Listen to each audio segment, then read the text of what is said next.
we're ready to get on the 95? Yeah, I hope. It's hard to tell with the construction. I can't tell. I thought I was in the lane, and then I'm looking at the arrows, and now I don't know. But yeah, we're getting ready to, if I can figure it out. Good morning, everybody. A new day, a new dollar. I just woke up. We're in Florida. Milkman is having a great time out on the road. And we have been in Florida apparently for a while because we're already at the 95. And so we are, we've head all the way across the Panhandle on I-10, and now we're making a right turn on I-95, heading all the way down that peninsula down to Miami. All right, so we have made the executive decision to attempt to spend the night at the customer. There are some truck stops in the area. They're few and far between, and they actually are usually really packed full of drivers who are idling their trucks the whole time, and because they're trying to stay cool, and they it causes a lot of pollution, and this usually causes Milkman to get sick. So of course it's not good for any of us. It's not good for any of them either, but he's the one who feels it the most acutely, so we don't want that to happen. So we're going to, it's hard to tell what's going on at the customer because the last time Google took an image of that location, it was under construction. So, but it does look like we will be able to find some kind of place to pull over on the side of the road and spend the night and then be there first thing in the morning. So for the most part, we are okay without our trucker GPS. I mean, for Milkman's, first 30 plus years of driving, and for my first 10 years of driving, there was no GPS. Being down here in Florida, we don't know exactly where things are. We're not down here very often. Like, Milkman only has a half an hour left on his clock. He needs a place to pull over and stop. That's a very easy thing to do with a trucker GPS. The thing is, the trucker GPSs, when you're en route to somewhere, they know that when you start looking for something else, that you probably want to look along your route. You don't want to just look in the general area. And so you'll say, okay, I'm looking for truck parking along my route. And you have other options, but along my route is the default. And so it won't find you truck parking that's going the opposite direction. It won't find you something that's the closest, but it's 5 miles off the interstate, right? It'll find you something that is suitable for you as a trucker. And Google Maps is not great with that. You have to stop the whatever routing that you're doing and then start, looking around in your general area and know what you're doing with that. So for that reason, that's why we're kind of missing the GPS right now. Back in the day before the trucker GPS, we used two books very, very often. We had our Trucker Road Atlas, which we still always have with us, but don't use very much. We only use it if we disagree with the direction that the GPS is sending us, and we want to make sure that whatever it is we're trying to do is going to be kosher. The other book that we used to have, that we don't even have a copy of this anymore, I'm not even sure they publish it anymore. There used to be a book of truck stops and rest areas. It was great. All right, here I am coming at you from the editing room. I actually found a copy of the book. It's called The National Truck Stop Directory. We always refer to it by this name, The Trucker's Friend. And you could get them at truck stops. I think we almost always got them at the TA. And so to give you an example of what I'm talking about, so here we've got a map, and the black dot tells you that there's a truck stop with all kinds of amenities and good parking. And then the gray dot means there's fuel, but maybe not so many amenities in that particular town. So you can just kind of look at where you are on I-95 and say, oh, I'm here, where's the next town that has either a black dot or a gray dot? I mean, if you're just trying to switch, all you need is a gray dot. And then, like right here, there's a little S in a triangle, and that tells you where the state scales are, so that if you have picked up a load, you're not sure if it's too heavy or if you can axle out just fine, then you can tell if your truck stop that you're going to scale at is already past the scales, and maybe you actually have to go backwards a little bit because you don't want to go across that scale that might be open before you've actually weighed yourself and made sure that you're okay. So this book doesn't have the rest areas, but the other book, the Rand McNally Road Atlas, shows all the rest areas. So basically, whenever we were somewhere that we weren't super familiar with, we would have both of these books at the ready, so that when we needed to pull over, maybe take a pit stop or switch or whatever needed to happen, we had all of the information we needed to know when the next good place was. So we're switching at a rest area, but as usual, every time we switch, Milkman thumps the tires. It is definitely swampy out here and starting to rain. And now it's really raining.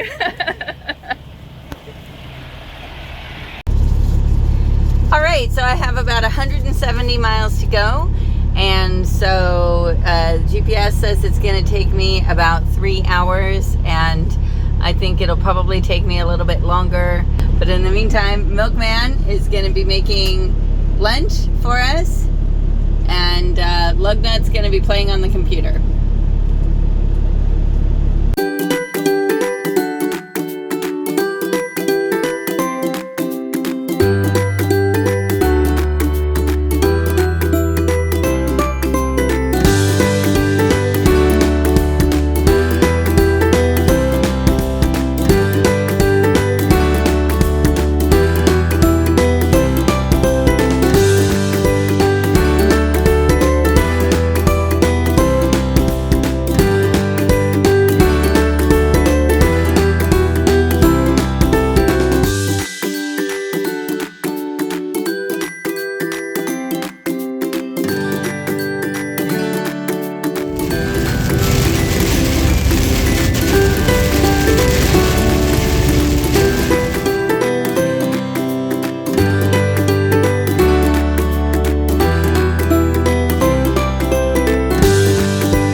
Should I get off here?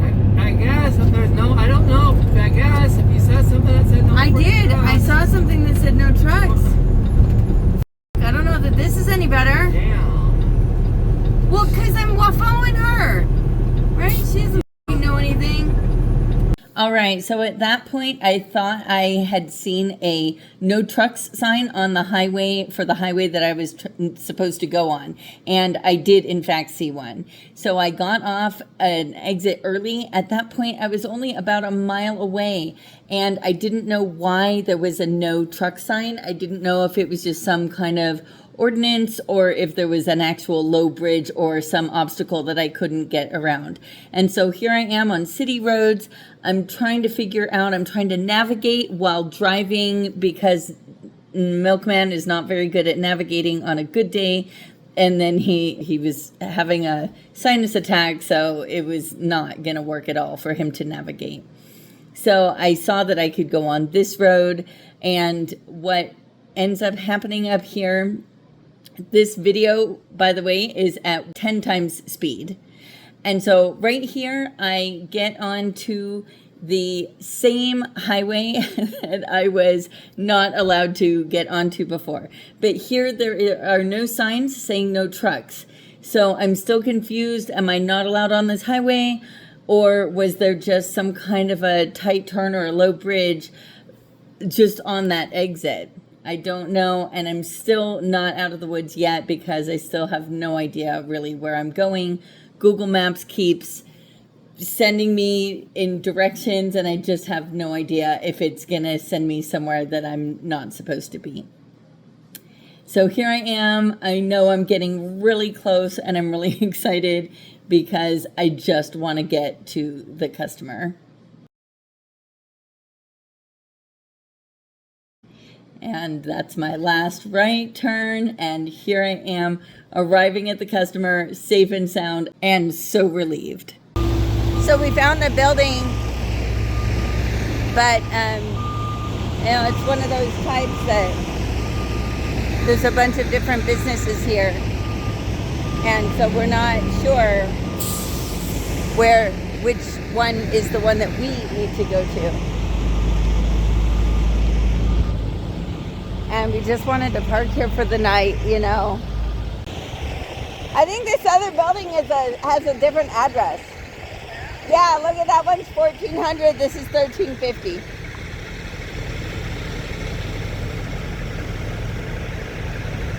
Right? It's not this building. It's definitely this building. Building there. Yeah, but everybody's closed except for those people right there. Yeah, I know. I was just wondering where we could park, where, you know. Well, why don't we just ask them? Okay. Is that the door is open? I mean, there's people here, so we could at least ask. Yeah. You know how to speak Spanish? Oh my gosh. Or do they speak Cuban here? Oh my gosh. What? Did you just say, do they speak Cuban? Yes. What language do they speak in Cuba? Cuban. Oh, jeez Louise. What language do they speak in California? English. Okay. What language do they speak in Cuba? Cuban. Jeez Louise. Hi. We're supposed to be delivering tomorrow to, I think it's Trans. Do you know them? Trans? Trans. Sí. ¿Dónde están? ¿Usted sabe? Sí, aquí es, aquí es. ¿Es aquí? Sí, aquí es. Oh, ok. Pero ¿podemos entregar nuestro cargo ahora o No. mañana? Mañana. ¿Podemos estacionarnos aquí por la noche? Sí, con una puerta vacía por allá. Ok. ¿Al otro lado es mejor o...? No, sí, es Padex, ¿son Padex? Ujú. Sí, del otro lado, para allá. Ok. En las primeras puertas. Ok. Ahí, ajá. Ok. Porque, creo que abren desde las 8. A las 8 me dijeron. Sí. Ok, muchísimas Sí, gracias. ya. Adiós. So what's the deal there? He said, yeah, he said they'll open at 8. It's like this whole building. We come and check in here. Oh. But he said come back at 8 in the morning. He said, but park over on the other side. Like at the end of the building. Oh, at the end, where we're going to park. Yeah. One of those spots at the end. Oh. Yeah, and he really said any empty space, but Oh. he was kind of indicating over in that way. Oh, okay.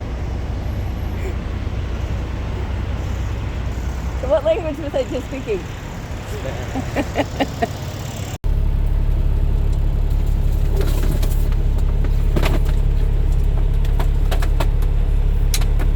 Oh, man. I broke it. Dang.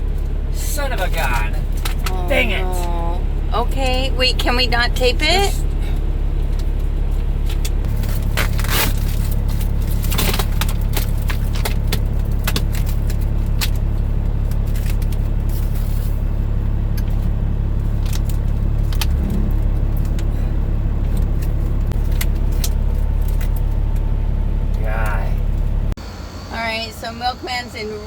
bad shape.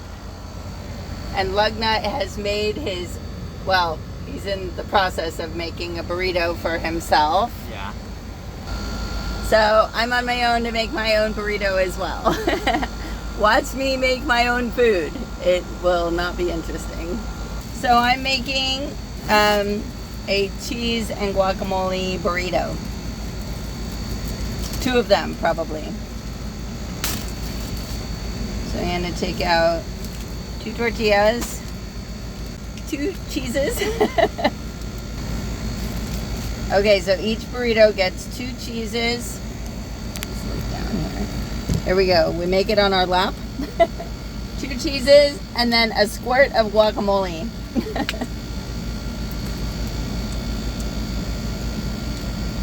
I made mine. Ta-da! Dinner of champions. Then we just wrap it up. Ta-da! Burrito number 1. And what did you do in your burrito? Burrito and taco sauce. Okay, tell me about your burrito. Burrito and taco sauce. Well, you have a tortilla and taco sauce, that's it? No, I saw beans. I said beans. You said burrito and taco sauce. How do we know what's in your burrito? Burrito, taco sauce, and beans. Okay, you mean tortilla, taco sauce, and beans? Yes, shisha. Shisha! All right. Did you bless your food? Yeah. I want to hear you say it out loud, okay? Baruch atah Rei minei mezonot, amen. Well, we made it. Oh my gosh. You know, most places that we would normally go would not be problematic not having the truck or GPS. But coming down to Miami is not a good idea because Milkman made the executive decision to not take Florida's Turnpike and instead take 95. And getting from 95 to here it looked like it was going to be a quick jaunt on some little state road.